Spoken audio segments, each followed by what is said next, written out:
Ahí la imbricación de la identidad con la religión está por todas partes. Entonces se podría hablar de muchas cosas distintas, pero como tenemos 40 minutos, pues tampoco era cuestión de hacerlo demasiado disperso. Entonces yo me he centrado en un elemento concreto dentro de este amplio ámbito de la relación entre la ciudadanía y la religión, que es las tensiones que se producen entre la ciudadanía con la construcción, la utilización de la religión en la construcción de la ciudadanía de la polis y en la construcción de la supuesta identidad griega, ¿no? Que hay ahí, bueno, pues un caldo de cultivo bastante amplio y diverso. Bueno, dentro de los estudios de identidad hay un elemento importante que es definir la identidad, algo que no se ha conseguido todavía. Bueno, sí, hay muchas definiciones. El problema es que no se ha conseguido llegar a ninguna que sea más o menos, ni siquiera de forma evidente, pero más o menos aceptada por todo el mundo. Lo que en general sí que se acepta es que hay una serie de rasgos o de indicios, algunos los llaman criterios, pero bueno, vamos a dejarlos en rasgos o indicios de una manera un poco más flexible, que contribuyen a la construcción de una identidad de grupo. Que son muy diversos, el etcétera es lo más importante. El etcétera es básico porque cada grupo humano que se considera un grupo identitario, pues rellena ahí lo que considera, ¿no? Pero si nos centramos en el mundo griego o en general en sociedades amplias, estos suelen estar presentes en mayor o menor medida y de una manera o de otra, ¿no? Muy importante en el caso griego, la lengua y la religión. Eso es lo que nos han dicho, que la lengua y la religión eran dos elementos básicos para la conformación de la identidad griega, porque es tan voluble, tan diversa y tan difusa, que esto siempre lo encontramos, pero lo demás depende. Bueno, eso es lo que nos han dicho, pero no es realmente del todo cierto, ¿no? Porque la lengua y la religión también están sometidas a vaivenes, al igual que los otros rasgos de identidad, que dependen. ¿De qué dependen? Bueno, pues si me lo preguntáis a mí, la respuesta es que dependen precisamente de la constitución de la ciudadanía de la polis. Dependiendo de qué polis estemos hablando, de las circunstancias y los contextos históricos, así se utilizarán estos elementos o no se utilizarán, o se utilizarán para enfrentarse o para unirse con unos grupos o con otros. Con lo cual, en última instancia, todos estos rasgos de identidad están marcados por el contexto histórico. No podemos abstraerlos. ¿Podemos decir que suelen ser importantes? Sí, suelen serlo. Pero cuando ese suele se pone sobre el contexto histórico, pues ahí es realmente cuando empiezan las cosas interesantes, ¿no?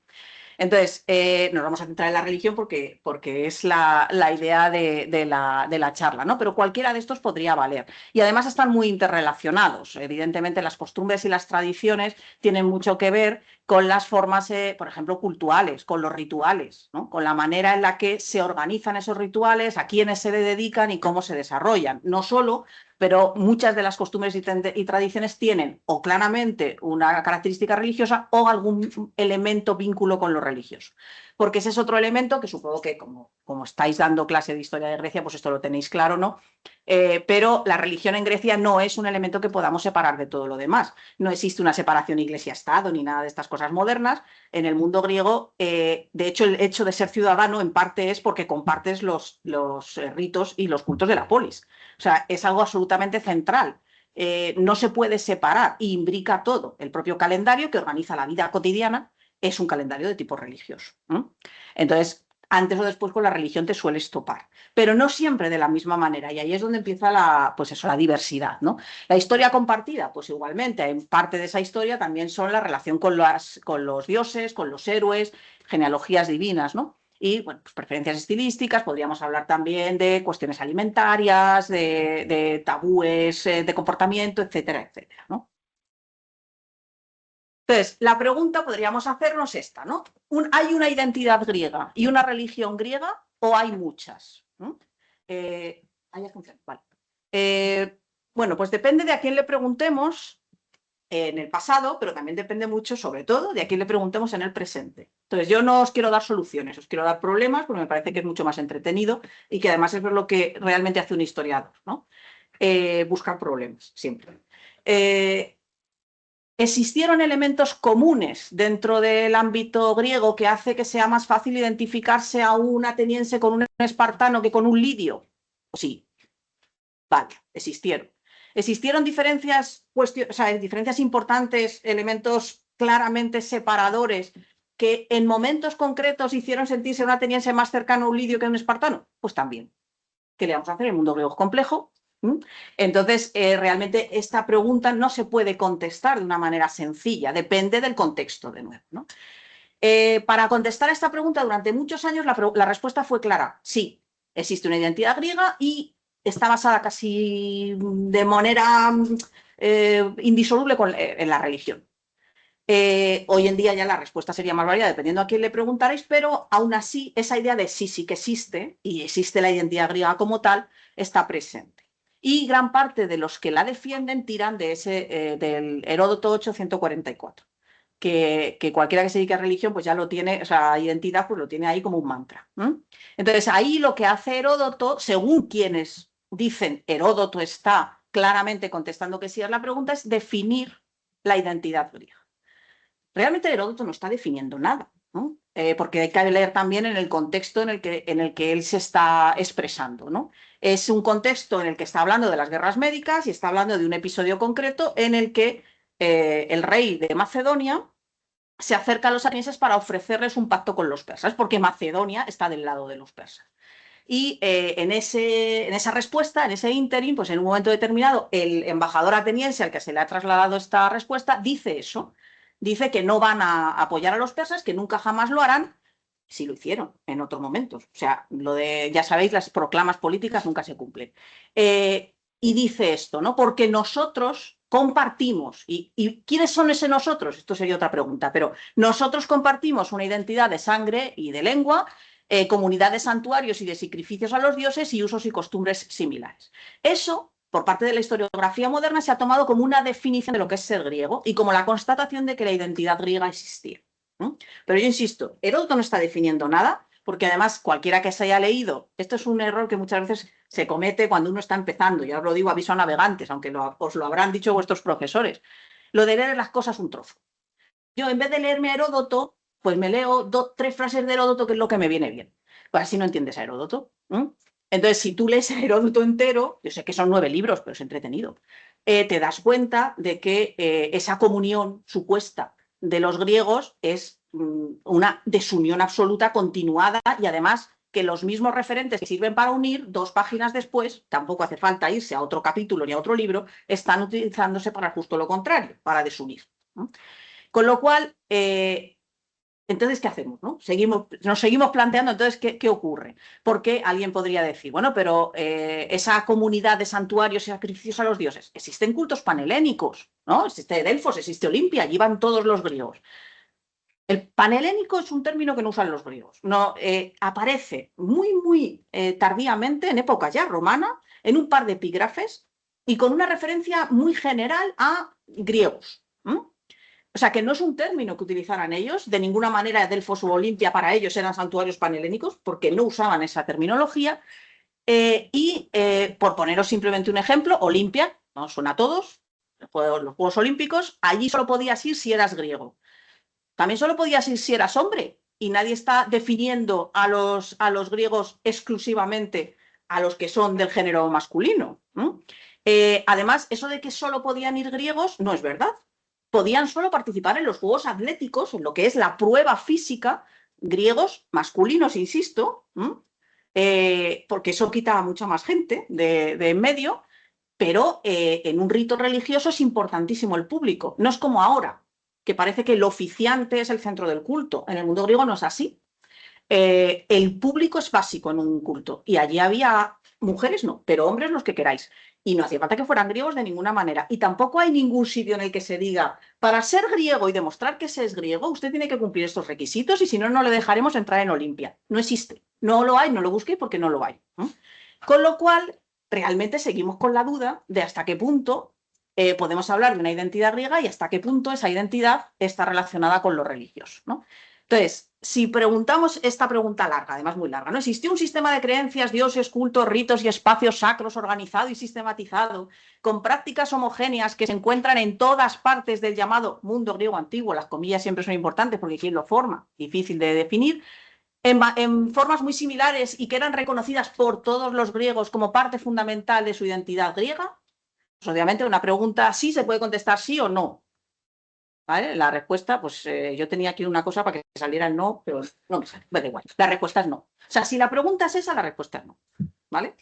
El sí, olvidémoslo. Pero el sí es el que ha dominado durante, pues os diría, años 90, ¿eh? Que no es hace, bueno, para vosotros es en otro siglo, pero para los que somos un poquito más mayores es hace 2 días.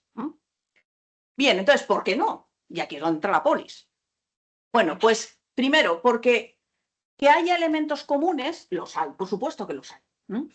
Pero la cuestión es que también hay elementos diversos. Y uno tiene que elegir. Un historiador elige, por eso crea problemas continuamente y por eso los busca.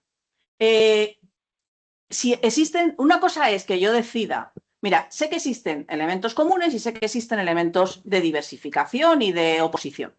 Me voy a quedar con estos, con uno de ellos, porque me interesan más o me parece que se han estudiado menos. Eso es una historia, eso es una decisión factible y defendible. La cuestión es cuando decimos, no, no, me quedo con uno de ellos porque los otros no existen y niego la mayor. Ese es el problema. Y durante muchísimo tiempo eso es lo que se ha hecho, negar la mayor. La diversificación de los mundos griegos, bueno, sí, existir existía, nah, 4 tonterías no vale para nada, lo dejamos de lado, como si no existiera. Pues es que existe. Y no solo existe, es que es inmensa. ¿No? Entonces, ¿podemos explicar desde la igualdad o desde la similitud a los griegos? Sí, pero es que eso se lleva haciendo más de un siglo. Entonces vamos a probar explicándolos a través de la diversidad, que es igualmente importante, bueno, a mi juicio más, pero bueno, esto ya vamos a dejarlo en igual. Igualmente importante y nos da mucho juego, ¿vale? Y ahí os he puesto algunos ejemplos. Y yo desde aquí no veo nada, pero bueno, aunque no os lo pueda leer tal cual, más o menos os lo resumo. ¿No? Hay un momento en la Anábasis de Jenofonte, cuando bueno, se han marchado a luchar contra los persas y tal, y son griegos muy diversos, vienen de todas partes del mundo griego. ¿No? Entonces, esos en un momento determinado hacen un rito religioso. Y entonces él lo que dice es que los griegos se ponen cada uno a rendir culto a su dios. Pues unos, como no veo, no puedo decir. Si quieren, es que desde aquí no veo un fijo. Tengo por ahí, creo que algunas. Mira, aquí. Vale, pues no, ahí no lo apunté. Pero en el siguiente sí que os lo he apuntado, que es parecido. O sea, cada uno un dios. Estos al Zeus tal, aquellos a la Atenea Pascual. O sea, no se ponen todos juntos a hablar de sus dioses, sino cada uno de los suyos. ¿No? Luego ese texto, que no me tenía que mover, porque si no, no me entraba. Madre mía, qué estrés. Entonces, Pausanias, ahí dice sobre la fundación de Mesene, ¿no? El propio Epaminondas y los tebanos hicieron sacrificios a Dioniso y a Apolo Ismenio de la forma acostumbrada. Los argivos a Erargiva y a Zeus Nemeo. Los mesenios a Zeus y Tomatas y a los dioscuros. Y los sacerdotes arcadios a las grandes diosas y a Caucón. De nuevo, es la misma idea. Y esto, o sea, he escogido 3, pero que hay muchísimos. O sea, es en esa diversidad que para ellos no era ningún problema, no es para nosotros porque queremos verles a todos juntos, pero ellos es que ni siquiera se habrían imaginado como unidos. ¿No? De hecho, hay un término que se puso de moda en los años 50, la nación fallida griega. ¿No? Eran autores que defendían pues eso, que los griegos, las disputas políticas se habían impuesto y no les habían permitido desarrollar una nación. Bueno, primero, la nación no existía en época antigua, con lo cual poco iban a desarrollarla. Pero es que aparte, es que ellos no tuvieron nunca ningún interés. O sea, no pueden fallar en algo que no se propusieron. ¿No? Esto es un concepto que está metido en nuestra cabeza, sobre todo a partir del siglo XIX, pero que no existió antes y que desde luego a ellos no les afectó. ¿Vale? Y luego aquí os he puesto otro ejemplo, que es el del Helenion de Naucratis, del que habla Heródoto. Es un templo que se llama así, Helenio, en Naucratis, en una colonia griega en Egipto, que se utiliza por parte de algunos historiadores como el ejemplo de que sí que existía un elemento unificador de lo griego a través de la religión que estaba por encima de las ciudadanías de cada uno de los integrantes de una polis. Pero es que el Helenio de Naucratis está constituido exclusivamente para los integrantes de unas polis y no de otras, y no dejaban entrar a todo el mundo. Entonces, ¿cómo puede ser un ejemplo eso de una unidad? En todo caso, será el ejemplo precisamente de la diversidad. ¿Por qué no además? Porque la religión durante mucho tiempo también se entendió de una manera exclusivamente, digamos, práctica, ¿no? Los cultos como que se realizan, como si la gente fueran robots y no sintieran, no percibieran o no cambiaran las experiencias religiosas que se viven dependiendo de los contextos. Hoy en día hay conceptos de religión más experimental. De hecho, se habla mucho de que la religión griega es sobre todo una religión procedimental. Lo que importa no es tanto la creencia, ¿no? Las religiones monoteístas se basan mucho en la fe, pero las religiones politeístas, y desde luego las antiguas, no es un concepto tan importante ese de la creencia o la fe. Algunos incluso dicen que no existía. Bueno, eso es un debate que no me voy a meter. Pero lo que está claro es que es muy importante la experimentación en grupo, porque eso es lo que hace que la religión sea tan importante, que se experimenta en grupo, no de forma aislada en tu casa, que también existe una religión privada, pero lo importante, lo que te hace miembro de la polis y ciudadano de la polis, es experimentar los cultos de la polis en conjunto. Y evidentemente esa particularidad del contexto, de la experiencia, de la emoción comunitaria, no se puede extender a la totalidad de un mundo griego que además no tiene límites. Porque si lo intentáis, poner límites al mundo griego, puede parecer muy sencillo, pero cuando lo intentéis durante un par de mesecitos, luego me lo contéis, ¿vale? La dificultad.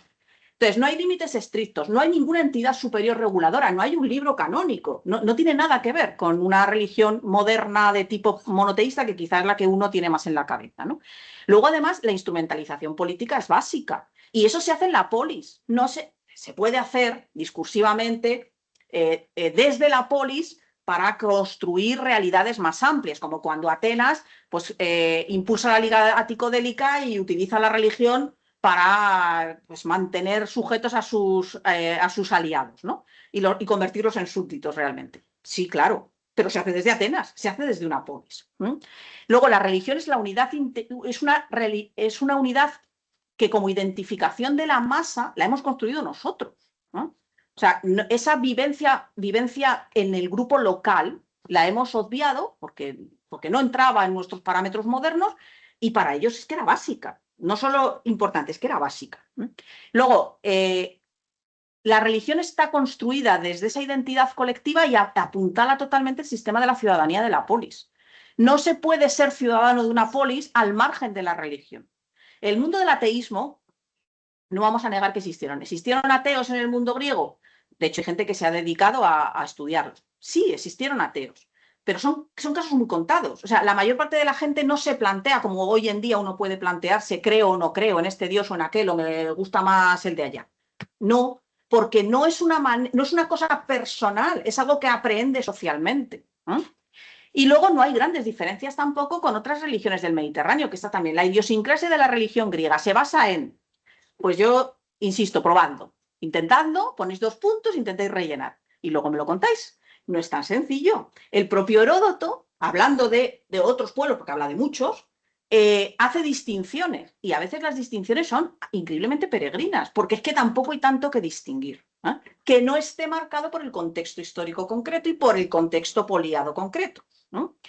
Ahí os he puesto una frase de un historiador muy conocido, especializado en Beocia, ¿no? de Sachter, que él decía que Heródoto, en ese famoso 844, no estaba defendiendo que los griegos tuvieran la misma religión. Los santuarios y festivales compartidos que él tenía en mente eran probablemente cultos y lugares específicos, los grandes santuarios, lo de panhelénicos yo os lo pondría entre comillas, y los festivales que en ellos se celebraban, que eran relativamente pocos y que además, insisto, estaban muy marcados por el enfrentamiento. Delfos, el otro gran santuario panhelénico que todo el mundo tiene en la cabeza, Delfos es un canto a la oposición entre griegos. Pero un canto físico, además. Si alguien ha estado en Delfos o lo ha visto, tú entras allí, y hombre, hoy en día ves menos. Pero si sabes cómo era, te van dirigiendo por una serie de caminos, se puede entrar por varias partes, pero te van dirigiendo, y los caminos claves por los que pasaban la mayor parte de los peregrinos, había peleas por construir el monumento a la victoria sobre los enemigos, que eran griegos, más grande que el de al lado, para que no lo vieras. Entonces, si tú me has construido 5 metros, yo te construyo 6 y así el que viene no lo ve. Y eso es entre griegos, no los levantan para defender, o sea, para vindicar una victoria que se haya tenido contra los persas. Bueno, sí, ahí está el famoso trípode delfico. Pero bueno, en general, no. Si hay 100 monumentos, que hay muchos más, pero imaginaos, 100 monumentos, 90 lo que hacen es reivindicar la victoria de unos griegos sobre otros. Y eso es, supuestamente, un gran centro panhelénico, ¿no? Más cosas, ¿por qué no? Si partimos de esa idea de que la religión se construye desde la experiencia, la particularidad del contexto y la emocionalidad comunitaria, tenemos una serie de elementos que no se pueden vivir en global el mundo griego, sino que se tienen que vivir desde la experiencia local, desde la experiencia de la polis, ¿vale? Entonces tenemos ahí, primero, la experimentación corporal, que es algo que tampoco se estudiaba hasta los años finales de los 2000, principios ya del siglo XXI, no era un tema que tuviera importancia. Lo había tenido en su momento, en los años 60 tuvo bastante arranque, pero bueno, se dejó de lado. Hoy en día está muy de moda, ¿vale? La experimentación, la sensorialidad, la corporalidad. Y eso realmente es un elemento muy importante en una religión, bueno, en cualquier religión, pero en este tipo de las religiones antiguas del Mediterráneo es muy, muy importante. Porque son religiones procedimentales. No importa tanto lo que tú estés pensando, lo que estés creyendo o sintiendo, como la manera en la que lo expresas. Por eso le dan tanta importancia al ritual. Si mueves la mano para la izquierda cuando la tenías que haber movido por la derecha, ya la hemos fastidiado. Ya me va a castigar el Dios o no voy a conseguir lo que quiero. Ese tipo de cosas no son anecdóticas, para ellos es básico. Y eso solo se puede experimentar localmente, cuando lo estás haciendo en ese momento, ¿no? Con tu comunidad.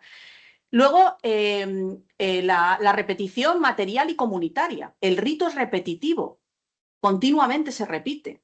Y se cometen fallos, claro, nos lo ocultan, no nos lo cuentan porque es grave, para ellos es grave, pero la idea que se transmite, el discurso, lo que te está diciendo es que fue así desde el tiempo en el que el dios o el héroe instauraron el culto y que nunca se ha movido. Que si uno levanta la ceja izquierda, levanta la ceja izquierda desde que los dioses lo decidieron y no la derecha, ¿no? Luego, la permanencia, la supuesta permanencia. Es cierto que no permanecen los cultos y los ritos, que cambian continuamente según el contexto, pero el discurso que la gente cree es que no han cambiado nada. Y eso también se vive en comunidad local, en la polis. No se vive a grandes distancias con un tipo al que, si tuvieras que conocer, tendrías que cruzarte el Mediterráneo para darle la mano. Y luego tenemos lo que es la práctica conjunta, la idea de celebrar juntos. Tú no puedes celebrar juntos con la gran comunidad griega, que vete tú a saber dónde acaba y dónde empieza. Tú celebras junto con el de al lado, con el de tu comunidad, con el que está formando parte de tu polis, que es la unidad mínima a nivel político, tampoco son muy grandes, pero bueno, puede ser grande. Pero lo importante, mínima en un sentido básico, o sea, es el elemento básico de conformación de la sociedad en Grecia, es la polis, ¿no? Y ahí en una polis, hombre, en una Atenas del siglo V con 300.000 habitantes, pues no conoces a todo el mundo. Pero eso no es una polis normal. Una polis normal, de las de toda la vida de andar por casa, son 10.000 habitantes como mucho, ¿no? Tú conoces a la gente perfectamente y todo el mundo sabe de quién eres hijo, de quién es tu abuelo y quién te dio de mamar. Eso es la comunidad donde lo importante es celebrar juntos. ¿Eh? ¿Por qué no? Más cosas de por qué no existe esa identidad griega y lo importante es la polis y la construcción de la polis a través de la religión. Porque la religión no es un criterio determinante para ser griego, ¿no? Es determinante para ser miembro de la polis, pero no para ser griego. Y la prueba es que hay griegos que practican cultos considerados por otros griegos aberrantes, como el sacrificio humano. ¿Lo practican o se cree que lo practican? Tampoco me voy a meter en eso, que es un gran dilema. Pero en última instancia, otros creen que lo practican y no por eso les dejan de llamar griegos o de considerar griegos. No, o sea, el no hacer las cosas como otros griegos no implica que tú dejes de ser griego, porque no hay una norma, ¿no? Sino que muchas. Y esa norma la pone la polis. Y luego, cultos griegos, si yo los practico sin ser griego, eso debería darme de alguna manera pase, ¿no? Si es tan importante la religión como criterio identificador global, pues si yo practico los cultos griegos, ¿debería alguien darme el carnet de griego? Pues en absoluto. Pero vamos, en absoluto, de ninguna manera. ¿Por qué de nuevo? Porque la ciudadanía se construye en la comunidad pequeña y no solo tiene elementos religiosos, tiene otros muchos elementos a tener en cuenta, ¿no? Por ejemplo, elementos que identifican la construcción de la ciudadanía con los religiosos, ¿no? Os he puesto ahí algunos, os voy a hablar de unos ejemplos, de un ejemplo concreto, pero esto es rápidamente, ¿no? La inversión del ritual y del orden para mantenerlo. Hay en prácticamente casi cualquier polis que conozcamos bien, hay este tipo de cultos de inversión. Es decir, hacemos lo contrario de lo que tenemos que hacer el resto del tiempo. ¿Para qué? Para que haya una espita de desahogo y al mismo tiempo tengas claro que eso no lo vas a poder hacer el resto del año, ¿no? Entonces, en la sibrística argivas, las mujeres se visten como hombres, los hombres como mujeres, y se practica pues el cambio de género para que el resto del tiempo todos tengamos claro dónde debemos estar. En la Ascronia ateniense pasa con los esclavos. Esclavos y libres, ciudadanos y no ciudadanos, se cambian, pero solo ese día, no más. Luego, también sirve la religión para mantener y desplegar el orden establecido. Eso es un elemento básico del sistema, ¿no? Y ahí tenemos a las Panateneas atenienses, que es la fiesta a través de la cual se puede leer perfectamente lo que es la polis ateniense, o las jacintias espartanas. Y luego hay cultos exclusivistas que permiten dentro de una polis que los grupos que no son ciudadanos o que tienen de alguna manera mermada su ciudadanía también tengan una experiencia religiosa asumida por la polis, pero que les marque claramente dónde deben estar y dónde no. Y ahí están las tesmoforias atenienses, que son solo para mujeres, o las calqueas, que son solo para artesanos. Y ahora este es el ejemplo que os quería detallar con un poquito más de tiempo, aunque no me extiendo mucho, tranquilo, que es pues una polis arcadia. Yo no, como me han dicho en la presentación, pues yo no, Andoni, yo no me dedico a Atenas, afortunadamente, y gran parte de mi trabajo se ha basado en el mundo arcadio, que es un mundo de esos despreciado, tenido por poco importante, y que es mucho más representativo de lo que es la Grecia normal que Atenas o Esparta, que son, bueno, pues importantes, por supuesto, significativas, pero no precisamente lo más común. Los arcadios son muy comunes, ¿no? Te los puedes encontrar por el tipo de sociedad por muchas más partes de Grecia que Atenas o Esparta. Entonces, concretamente, Figalia es una polis pequeña. Bueno, no, es una polis normal. Pues esto de como muchísimo 10.000 habitantes, un territorio relativamente pequeño y además un territorio increíblemente complejo porque es hipermontañoso y está enfrente de Esparta. Lo de tener de enemigo a Esparta, pues hombre, bueno no es. Pero a pesar de ello, Figalia, que no era una ciudad especialmente relevante, nunca fue conquistada por Esparta y lo intentaron, ¿eh? O sea, que hay que darles bueno, pues quitarse el sombrero ante los pobres figalios, ¿no? Y Figalia tiene una utilización de lo religioso claramente marcada para construir ciudadanía. ¿Conocemos menos de la ciudadanía figalia que la de ateniense? Infinitamente menos. Pero bueno, dentro de lo que sabemos, podemos bueno, pues trabajar con estos conceptos, ¿no? ¿Qué es eso que hay puesto ahí? El santuario de Basas. El santuario de Basas, pues posiblemente nadie lo conozca, pero fue declarado Patrimonio de la Humanidad el año antes que el Partenón. ¿Cómo os quedáis? Fue construido por Ictino, el arquitecto del Partenón, en fechas muy semejantes. Y es el templo más grande de la Grecia continental después del Partenón. Y está hecho todo de mármol, al igual que el Partenón, pero no lo conoce nadie. ¿Vale? Os recomiendo además un sitio precioso. Bien, ¿por qué tiene esa carpa? Porque está el pobre en unas condiciones, la piedra, bueno, pues una serie de cuestiones de conservación. Desde los años 80 tiene esa carpa puesta, ¿no? Pero se puede pasar y tú lo visitas y es un templo muy, muy peculiar. Sin enrollarme mucho, Arcadia, porque yo hablo de Arcadia, pero a lo mejor no saben ni dónde está. Arcadia es el centro del Peloponeso. Tampoco es precisamente que esté allí donde Cristo perdió la sandalia a mano izquierda, que está en el centro del Peloponeso, pero a pesar de eso no lo conoce nadie. Entonces, Arcadia, bueno, pues es una región compleja, muy dividida, tiene muchas polis. Figalia es una pequeñita, relevante, pero bueno, que no deja de ser una más, ¿no? Es un ejemplo increíblemente significativo, es mucho más normal. Aquí tenéis, ya con más precisión, lo que es el entorno realmente de Figalia. Y entonces ahí podéis ver los templos, hay muchos templos. ¿Por qué? Porque ellos sí que emplearon claramente la religión como un elemento especialmente destacado de su constitución ciudadana, precisamente para oponerse a Esparta. Es decir, dos polis que eran griegas, nadie duda de que unas y otras eran griegas, y sin embargo utilizan la religión precisamente para oponerse, no para unirse. ¿Por qué? Porque la están construyendo desde la polis y porque la están construyendo para refrendar su ciudadanía, no para refrendar la del de enfrente. Precisamente lo que quieren es defenderse del de enfrente. En este caso, evidentemente, Figalia no era un gran... Hombre, no le puso las cosas a Esparta fáciles, ¿no? Porque resistió durante muchísimo tiempo. pero a ver, el enemigo claramente era Esparta. O sea, las fuerzas no estaban para nada igualadas.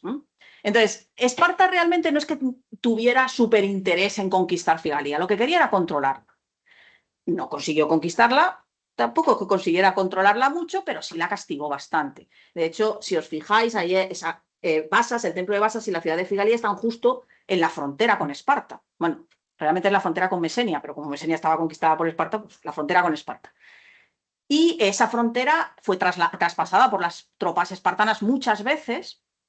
Y hay 5 grandes momentos en los que el templo de Basas, que es lo primero que te encuentras cuando pasas la frontera, o sea, está puesto evidentemente en su santuario de frontera, fue destruido. Cada vez que lo destruían, ¿qué hacía Figalia? Construirlo. No más grande, porque la planta del templo es igual desde de finales del siglo VIII, o sea, es igual de grande desde finales del siglo VIII, pero sí lo embellece. Pues al principio era madera, luego lo ponen piedra, luego empiezan a construir con adorno, luego las columnas, y luego ya llega al siglo V, a la época de Ictino, y ya se hace un templo en mármol por entero, incluso con el techo, ¿no? Que aguanta pues más o menos hasta el siglo VII después de Cristo, ¿no? O sea, que tiene un larguísimo recorrido y una larguísima historia.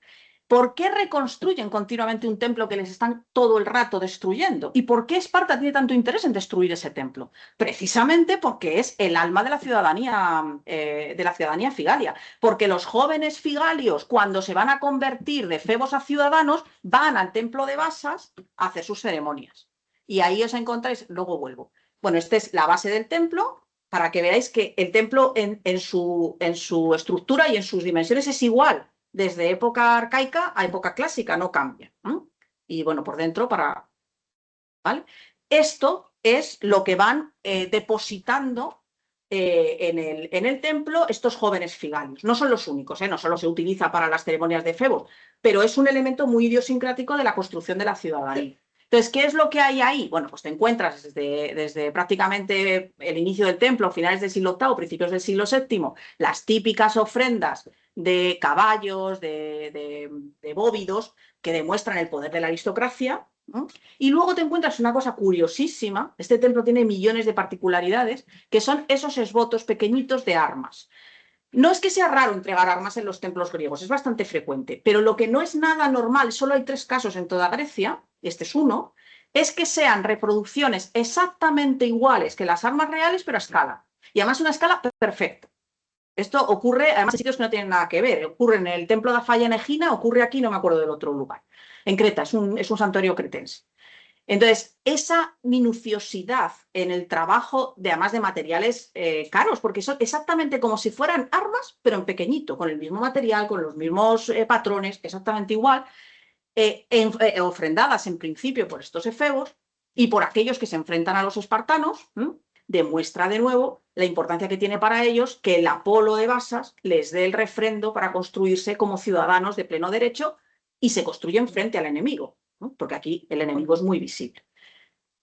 Aquí tenéis la ciudad de Figalia.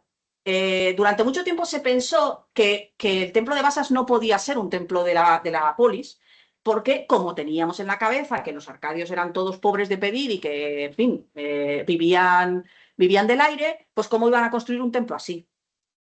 Todos estos prejuicios, los prejuicios son tremendos para un historiador, bueno, en general para un ser humano, pero en el caso nuestro, que hacemos así muy científicos y muy sesudos, no se afectan igual. Entonces, como los arcadios eran de esta manera, a nadie se le ocurrió que no tenían, o sea, que es que todo coincidía con un santuario extraurbano, como ocurre en otras partes de Grecia.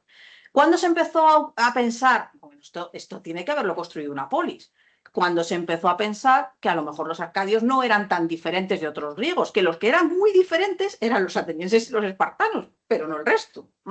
Y entonces ahí aparece de repente la ciudad de Figalia, se descubre que es una ciudad urbanizada, se descubre que es una ciudad, hombre, no diría riquísima, pero bueno, bien nutrida, se descubre que tiene unas murallas estupendas, se descubre una acrópolis, se descubre todo eso. ¿Por qué? Porque alguien lo busca. Cuando no lo buscaban, no lo encontraron, ¿no? Y luego tenemos otros 2 templos, porque esto aquí no se queda. Si volviéramos un momento al mapa a tenéis el templo de Basas, Figalia, y pone bueno, yo desde aquí no lo veo, pero vosotros espero que sí, los templos del Cotilo. El Cotilo es un monte que está justo enfrente del monte de Basas. están afrontados, además se ven perfectamente, si tú te subes a uno ves el otro. Bueno, pues mientras que Basas era el epicentro de los efebos que se convertían en ciudadanos, el Cotilo era el epicentro de las mujeres que pasaban, de las niñas que pasaban a ser mujeres. Y ahí lo que te encuentras son dos templos mucho más pedestres, mucho menos ricos, también no están conservados, pero bueno, nunca fueron grandes templos, pero dedicados a Artemis y Afrodita con las típicas ofrendas de cultos femeninos, que si espejos, que si vasijas, que si prótomos femeninos, etcétera, etcétera, ¿no? O sea que tienes la comunidad de febos frente a la comunidad de muchachas, los hombres y las mujeres, un tipo de labores y otras, y dos mundos, o sea, dos montes enfrentados que se ven perfectamente, cubriendo todas las necesidades de construcción del espectro ciudadano y del espectro de representación de la polis a través del mundo de la religión, ¿no? O sea, esto podría hablar de muchos otros ejemplos, ¿vale? Que hay los que queráis, muy diversos, cada uno en su contexto y cada uno hay que estudiarlo con su intencionalidad. Pero es mucho más fácil encontrar ejemplos de religión utilizada para construir polis que de religión utilizada para construir identidad magna de tipo que podríamos llamar griego en general. Resumiendo, que ya termino. ¿La religión es un índice importante para la construcción de la identidad? Sí. ¿Está siempre presente y de la misma manera? No. Depende de los contextos. En el mundo griego a veces se utiliza para unir, a veces para desunir. Y siempre es empleada como un elemento transversal, importantísimo y básico de la construcción de la polis, ¿vale? Por lo tanto, ¿une o separa? Pues depende. El mundo griego, ¿os acordáis de la canción de Jarabe de Palo? El mundo griego es depende, todo es depende de millones de cosas, ¿eh? Y eso es donde tiene su grandeza, en que es increíblemente complejo, a pesar de que lo hemos estudiado como si fuera relativamente fácil, ¿no? Y luego el poder de la polis como elemento de canalización, de construcción, de jerarquización, de desarrollo de la sociedad, elemento básico. ¿Es la única forma de ser en el mundo griego? No. Hay otras formas de organización política también importantes, pero la polis es mucho más ubicua, está por muchas más partes y además es increíblemente voluble, que ese es otro de los problemas. La polis tiene que cumplir estos rasgos para ser polis. Pues es que muchas cosas no encajan. Y sin embargo, no le voy a enmendar yo la plana Tucídides cuando dice que esto es una polis, no, es que a mí me parece que no lo es. Hombre, pues a lo mejor lo que tengo que plantearme es por qué dice Tucídides que esto es una polis cuando a lo mejor 20 folios más tarde me dice que no. ¿Por qué es que ha cambiado? ¿Por qué unas palabras sí y otras no? ¿Por qué unos autores utilizan este término y otros no?